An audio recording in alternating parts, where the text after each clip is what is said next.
ಅಡ್ಡ ಬರ್ಬೇಡ್ರಿ.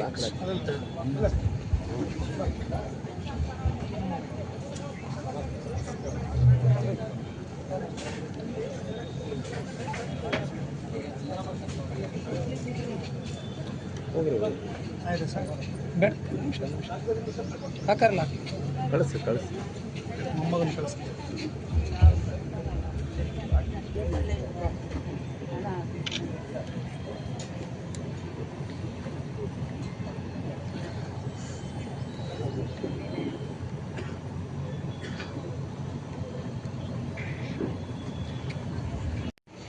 ಧನ್ಯವಾದಗಳು. ಈಗ ಸಭೆಯನ್ನು ಕುರಿತು ಈ ಒಂದು ನುಡಿನಮನ ಕಾರ್ಯಕ್ರಮದ ಅಧ್ಯಕ್ಷತೆಯನ್ನು ವಹಿಸಿರ್ತಕ್ಕಂಥ ಸನ್ಮಾನ್ಯ ಶ್ರೀ ಟಿ ರಘುಮೂರ್ತಿ ಸಾಹೇಬರು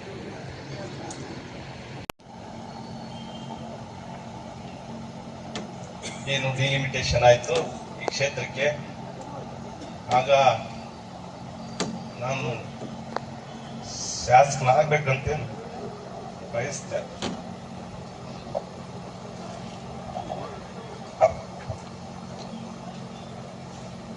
ಅವತ್ತಿಂದನೂ ಕೂಡ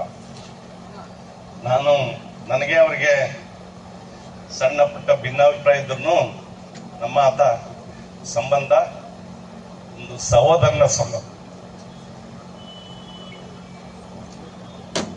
ಒಂದು ಕುಟುಂಬದಲ್ಲಿ ಅಣ್ಣ ತಮ್ಮಗಳಿದ್ರು ಕೂಡ ಭಿನ್ನಾಭಿಪ್ರಾಯ ಇರ್ತದೆ.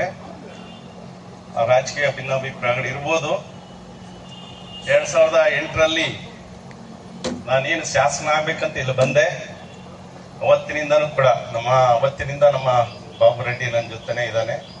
ಅವತ್ತಿನಿಂದನೂ ಕೂಡ ಏನು ಶಾಸನ ಆಗ್ಬೇಕು, ಅವಾಗ ಇಲ್ಲಿ ಅವರು 2004ರಿಂದ 2008ರವರೆಗೂ ಶಾಸಕರಾಗಿದ್ರು. ಸೊ ಇಲ್ಲಿ ಕಾಂಗ್ರೆಸ್ ಪಕ್ಷದಿಂದ ನಾವು ಟಿಕೆಟ್ ಬಯಸಿದಾಗ ಅವರ ಸಪೋರ್ಟು ನಮ್ಗೆ ಬೇಕು ಅಂತ ಹೇಳಿ, ಯಾಕಂದ್ರೆ ನಮ್ಮ ದಿವಂಗತ ಅಶ್ವಥ್ ರೆಡ್ಡಿ ಅವರು ನಿಮ್ಗೆಲ್ಲ ಗೊತ್ತಿದೆ, ಜಗಳೂರು ಕ್ಷೇತ್ರದ ಶಾಸಕರು, ಮಾಜಿ ಸಚಿವರಾದಂಥವ್ರು.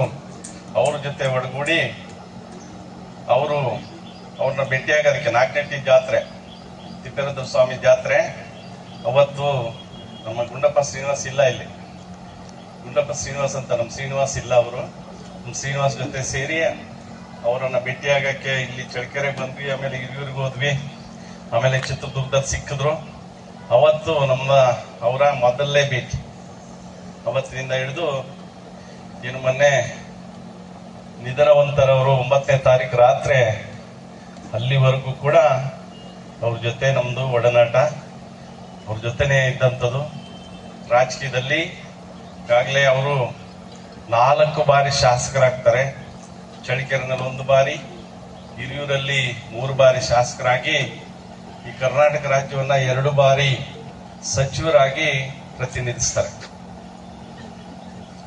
ಖಂಡಿತವಾಗ್ಲೂ ಈಗಾಗಲೇ ಎಲ್ಲರೂ ಹೇಳಿದ್ರು, ಆಂಜನೇಯಣ್ಣವ್ರು ಹೇಳಿದ್ರು, ನಮ್ಮ ಪ್ರಸಾದ್ ಎಲ್ಲರೂ ಹೇಳಿದಂತೆ ಬೇಕಾದ್ರೆ ನಮ್ಮ ರಘುಮೂರ್ತಿ ಅಣ್ಣಂಗೆ ಬಹಳ ಸಂತೋಷದಿಂದ ಹ್ಯಾಟ್ರಿಕ್ ಹೀರೋ ಅಂತ ನಾನು ಕರೆದು ಹೋಗಿರುವಂತ ವೇದಿಕೆ ಇದು. ಅಂತ ವೇದಿಕೆಯ ಮೇಲೆ ನಾನಿವತ್ತು ಸುಧಣ್ಣನವರ ಬಗ್ಗೆ, ಅವರ ಸಾವಿನ ನುಡಿ ನಮನವನ್ನ ಮಾತಾಡೋದಕ್ಕೆ ಬಹಳಷ್ಟು ನೋವಾಗುತ್ತೆ. ಬಹಳಷ್ಟು ವೇದಿಕೆಗಳಲ್ಲಿ ನಾವು ಮಾತಾಡಿರುವಂತದ್ದಾಗಿದೆ. ಆದ್ರೆ ಇವತ್ತು ನಾವು ಇಂಥ ಒಂದು ವೇದಿಕೆಯಲ್ಲಿ ಮಾತಾಡೋದಕ್ಕೆ ಬಹಳ ನೋವಾಗುತ್ತೆ.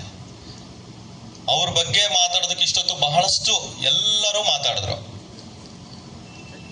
ಅವರ ವ್ಯಕ್ತಿತ್ವಗಳ ಬಗ್ಗೆ ಮಾತಾಡಿದ್ರು. ನಾನು ವೈಯಕ್ತಿಕವಾಗಿ ಅವರು ಒಬ್ಬ ಸಚಿವರು, MLA ಅವರು ಅನ್ನೋದಕ್ಕಿಂತ ಜಾಸ್ತಿ ನನ್ನ ಮನೆಯವರು ಸುಧಣ್ಣವ್ರ ಬಗ್ಗೆ ಮಾತಾಡ್ತಿದ್ದೀನಿ ಅನ್ನೋಂಥದ್ದು ನಾನು ಮನಸ್ಪೂರ್ವಕವಾಗಿ ಈ ವಿಚಾರದಲ್ಲಿ ನಾನು ಹೇಳ್ಬೇಕಾಗ್ತದೆ. ಸಾಹೇಬ್ರು ಯಾವತ್ತೂ ಕೂಡ ಮನೆ ಹತ್ರ ಯಾರಾದರೂ ಕಷ್ಟ ಅಂತ ಬರಲಿ ಅವರನ್ನ ಬರೀ ಕೈಯಲ್ಲಿ ಕಳಿಸಿರುವಂಥವ್ರೇ ಅಲ್ಲ. ಅಷ್ಟು ಸೇವಾ ಮನೋಭಾವನೆ. ನಾವು ಮುಖ್ಯಮಂತ್ರಿಗಳನ್ನ ಮತ್ತು ನಮ್ಮ DK ಸಾಹೇಬ್ರು ಉಪಮುಖ್ಯಮಂತ್ರಿಗಳನ್ನ ಹೋಗಿ ನಾವು ಭೇಟಿ ಆಗಿರುವಂಥದ್ದಿದೆ.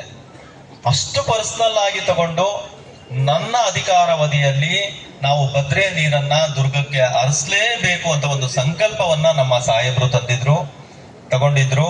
ಇವತ್ತು ನಾವು ನಮ್ಮ ರಘುಮೂರ್ತಿ ಅಣ್ಣನವರ ನೇತೃತ್ವದಲ್ಲಿ ನಾವು ಇವತ್ತು ಅದನ್ನ ಮುಂದಿನ ದಿನಗಳಲ್ಲಿ ಭದ್ರೆಯ ನೀರನ್ನ ದುರ್ಗಕ್ಕೆ ಹರಿಸುವಂತ ಕೆಲಸ ಮಾಡಬೇಕು. ಯಾವತ್ತು ಭದ್ರೆಯ ನೀರು ದುರ್ಗಕ್ಕೆ ಹರಿಯುತ್ತೆ ಅವತ್ತು ನಮ್ಮ ಸುಧಣ್ಣನ ಆತ್ಮಕ್ಕೆ ಶಾಂತಿ ಸಿಗುತ್ತೆ ಅಂತ ಈ ವೇದಿಕೆ ಮುಖಾಂತರ ಹೇಳ್ತಾ, ನಮಗೆಲ್ಲರಿಗೂ ಮುಂದಿನ ಹಿರಿಯೂರಿನ ಚುನಾವಣೆ ಬಹಳ ಜವಾಬ್ದಾರಿಯುತ ಚುನಾವಣೆ. ಹೇಗೆ ನೀವುಗಳೆಲ್ಲ ಚಳ್ಳಕೆರೆಯ ಚುನಾವಣೆಯನ್ನ ತಮ್ಮ ಮನೆ ಚುನಾವಣೆಯನ್ನ ರೀತಿಯಲ್ಲಿ ಮಾಡಿ MLA ಸಾಹೇಬರಿಗೆ ಯಾಟ್ರಿಕ್ 3rd ಟೈಮ್ ತಾವುಗಳೆಲ್ಲ ಗೆಲ್ಸಿದಿರ, ಅದೇ ರೀತಿ ಮುಂದೆ ಹಿರಿಯೂರಿನ ಚುನಾವಣೆಯಲ್ಲೂ ಕೂಡ ತಾವುಗಳೆಲ್ಲರೂ ಭಾಗವಹಿಸೋದ್ರ ಜೊತೆಗೆ ನಮ್ಮ ಅಭ್ಯರ್ಥಿಯನ್ನ ಅಲ್ಲಿ ಗೆಲ್ಲಿಸುವಂತ ಜವಾಬ್ದಾರಿ ನಮ್ಗಳ ಮೇಲಿದೆ. ಇದನ್ನ ಈಗಿನಿಂದಲೇ ತಾವುಗಳು ಅದಕ್ಕೆ ತಯಾರಿ ನಡೆಸಬೇಕು ಅಂತ ಈ ವೇದಿಕೆ ಮುಖಾಂತರ ಹೇಳ್ತಾ, ಇನ್ನು ಮುಂದಿನ ಜವಾಬ್ದಾರಿಯನ್ನ ಈಗ ಸುಧಣ್ಣನವರ ಸ್ಥಾನವನ್ನ ಸನ್ಮಾನ್ಯ ರಘುಮೂರ್ತಿ ಅಣ್ಣನವರು ತುಂಬುತ್ತಾರೆ ಅಂತ ಆಶಿಸ್ತಾ ಎಲ್ಲರಿಗೂ ಶುಭವಾಗಲಿ.